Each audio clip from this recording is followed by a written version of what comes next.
నమస్కారం. సిటీ న్యూస్కు స్వాగతం. ఇందిరమ్మ ఇళ్ల సర్వేలో లబ్ధిదారుల సమాచారాన్ని పక్కగా సేకరించి యాప్లో పొందుపరచాలని జిల్లా కలెక్టర్ ఆశిష్ సాంగ్వాన్ అన్నారు. గురువారం కామారెడ్డి మండలం గూడెం గ్రామంలో నిర్వహిస్తున్న ఇందిరమ్మ ఇళ్ల సర్వే తీరును కలెక్టర్ పరిశీలించారు. ఈ సందర్భంగా కలెక్టర్ మాట్లాడుతూ, ఇందిరమ్మ ఇళ్ల సర్వేలో ప్రజాపాలనలో దరఖాస్తు చేసుకున్న లబ్ధిదారుల పూర్తి వివరాలను సేకరించి ఈ యాప్లో నమోదు చేయాలని, అవసరమైన భూమి పత్రాలు, ఆహార భద్రత కార్డు, ఇంటి యజమానురాలు ఫోటోలను సేకరించాలని, తద్వారా యాప్లో పొందుపరచాలని తెలిపారు. సర్వేకు ఒకరోజు ముందు ఆ గ్రామంలో చాటింపు వేయించాలని తెలిపారు. ఈ కార్యక్రమంలో ఆర్డీఓ రంగనాథరావు, తహసీల్దార్ జనార్దన్, పంచాయతీ కార్యదర్శి, లబ్ధిదారులు, గ్రామస్తులు పాల్గొన్నారు.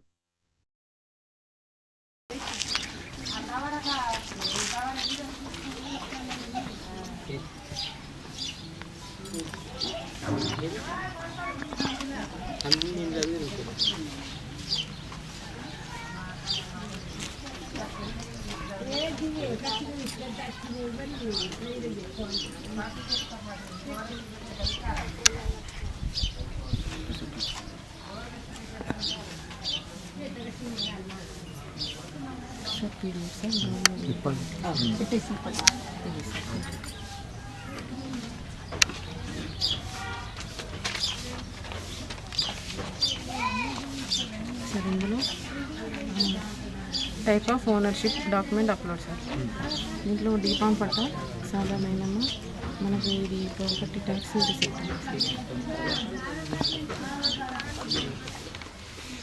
Sir. Plot is same as the address of the residence. Yes అంటే మనకి ఇట్లా షో అవుతుంది సార్. అది డైరెక్ట్ షో అవుతుంది.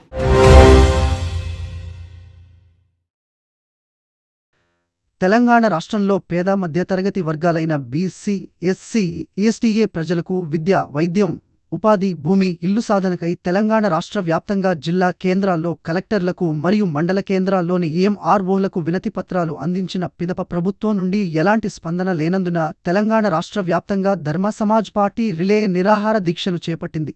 ఈ సందర్భంగా జిల్లా కన్వీనర్ భులోనేశ్వర్ మాట్లాడుతూ, ధర్మ సమాజ్ పార్టీ ప్రధానమైన డిమాండ్లు ప్రజలందరికీ నాణ్యమైన ఉచిత విద్యను అందించాలి మరియు ప్రతి గ్రామంలో అత్యాధునికమైన స్కూల్ నిర్మించాలి, ప్రజలందరికీ ఉచిత నాణ్యమైన వైద్యాన్ని అందించాలి, ప్రతి గ్రామంలో ఆధునిక హాస్పిటల్ని నిర్మించాలి, ప్రజలందరికీ చేసుకోవడానికి వారి అర్హతను బట్టి ఉపాధిని అందించి చేతినిండా గౌరవప్రదమైన పనిని కల్పించాలని, అర్హులైన వారి అందరికీ సాగునీటి సౌకర్యంతో 1 ఎకరం వ్యవసాయ భూమిని ఇవ్వాలని, అర్హులైన వారి అందరికీ 200 గజాల స్థలంతో 4 గదుల ఇల్లుని నిర్మించి ఇవ్వాలి డిమాండ్ చేశారు.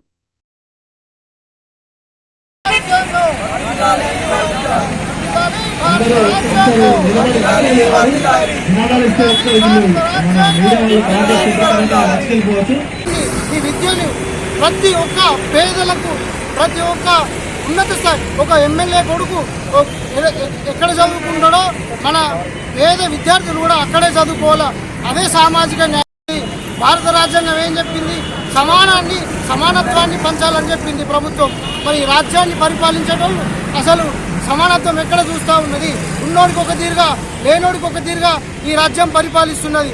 మరి లేని వాళ్ళు చచ్చిపోవాలన్నా మరి ఈ ప్రభుత్వం మరి దీని మీద ఖచ్చితంగా స్పందించాలా.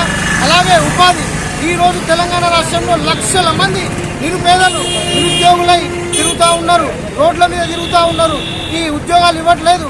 మరి కనీసం మా ప్రభుత్వము లోన్లు ఇచ్చి, లేదంటే వాళ్ళకు ఎలాంటి అర్హతలు ఉన్నాయో వాళ్ళకు లోన్లు ఇచ్చి వాళ్ళకు అర్హతను బట్టి ఉద్యోగాలు కల్పించినట్టయితే ఈరోజు నిరుద్యోగం అనేది కొంచెం తగ్గుతూ ఉండే, ప్రతి ఒక్కళ్ళు కుటుంబం బాగుపడుతూ ఉండే. అది లేదు. అలాగే భూమి, ఇల్లు, సామాన్యులకు భూమి అనేది ఒక ఆత్మగౌరవమైన విషయం. మరి భూమి లేని దాదాపు సగం మందికి భూమి లేదు తెలంగాణ రాష్ట్రంలో. దాదాపు తెలంగాణ రాష్ట్రంలో కొన్ని లక్షల ఎకరాల భూమి ఉన్నది.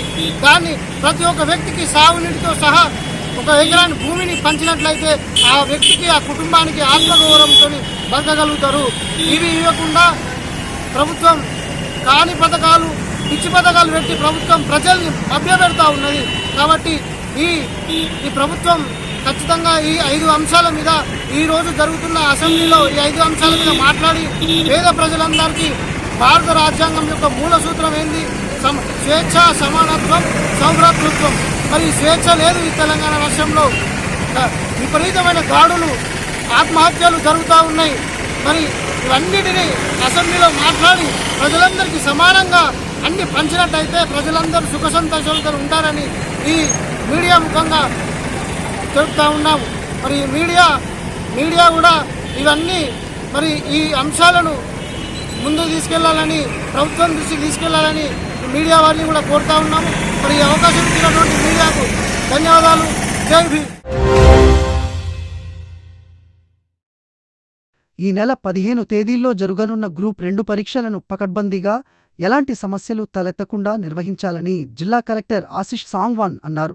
గురువారం కలెక్టరేట్ సమావేశ మందిరంలో డిపార్ట్మెంటల్ అధికారులు, ఫ్లయింగ్ స్క్వాడ్లు, రూట్ అధికారులు, ఐడెంటిఫికేషన్ అధికారులకు శిక్షణ కార్యక్రమాన్ని నిర్వహించారు.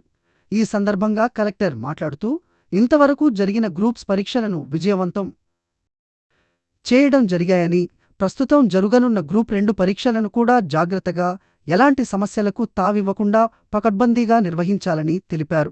అభ్యర్థులను వేగవంతంగా, నిశితంగా పరిశీలన చేసి పరీక్ష హాలులోకి పంపించాలని తెలిపారు. పరీక్షల నిర్వహణకు కేటాయించిన సిబ్బందిని వారి విధులను సక్రమంగా నిర్వహించాలని తెలిపారు. శిక్షణ సమయంలో తెలిపిన వివరాలను క్షుణ్ణంగా తెలుసుకొని విధులు నిర్వహించాలని తెలిపారు. ఈ శిక్షణ కార్యక్రమంలో స్థానిక సంస్థల అదనపు collector Srinivas Reddy, RCO doctor Vijay Kumar, additional RCO Shankar తదితరులు పాల్గొన్నారు.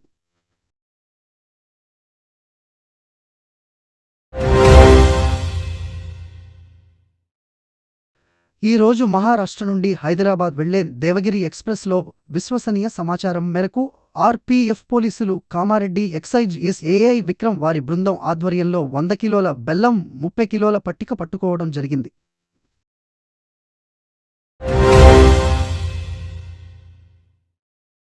ఈ రోజు కామారెడ్డి మార్కెట్లో పసిడి ధరలు 10 గ్రాముల బంగారం 80,400, వెండి 980 రూపాయలు.